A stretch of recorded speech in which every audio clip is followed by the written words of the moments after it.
When people hear the word ants, they will likely assume that what a person is referring to are those kind of small, pesky insects that scurry around and make a nuisance of themselves.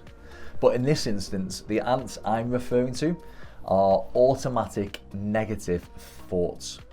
And the term ants was coined in the 90s by a psychiatrist.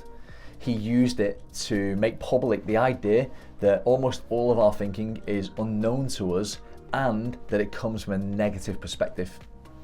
So if you're a man and you've got an ant's nest in your head, it's likely that you'll experience some of the following. You might experience the fact that you're always thinking or that you're always focusing on negative outcomes.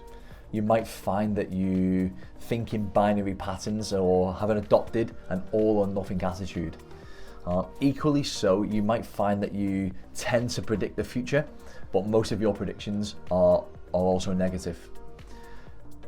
From my work that I've done, I've found that if you're a man and that you let these ants scurry around inside your mind, then without question, they are going to adversely impact your experience of life. They're going to affect your quality of life.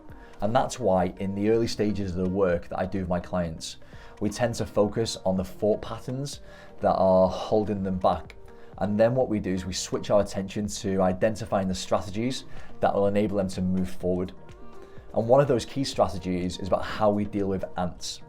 Because once we deal with them and we get rid of that infestation, my clients are able to get back to a life that they enjoy. And this is going to sound super simple, but Tony Robbins said it best. He said complexity is the enemy of execution. And that's why the strategy I'm going to share with you now is so simple, there's no reason to not use it. The strategy is this: stop. Stop. Anytime that you notice that you're thinking negatively, that you're predicting the worst, that you're labeling yourself, that you're just being critical of whatever you're experiencing, give yourself the command, stop. Because in that moment, you will stop and stamp out any of the ants that were kind of thinking, you were thinking in your mind. And I know that's super simple, but try it. I guarantee it will work. And quite frankly, managing your mind or starting to manage your mind can be that simple. So if you want to cultivate a healthier and a more positive life, never forget that a negative mind will never produce a positive life. And there's no better time now to stop and stamp out those ants than the present. So there's a super simple strategy, but one that will make a substantial difference to your life.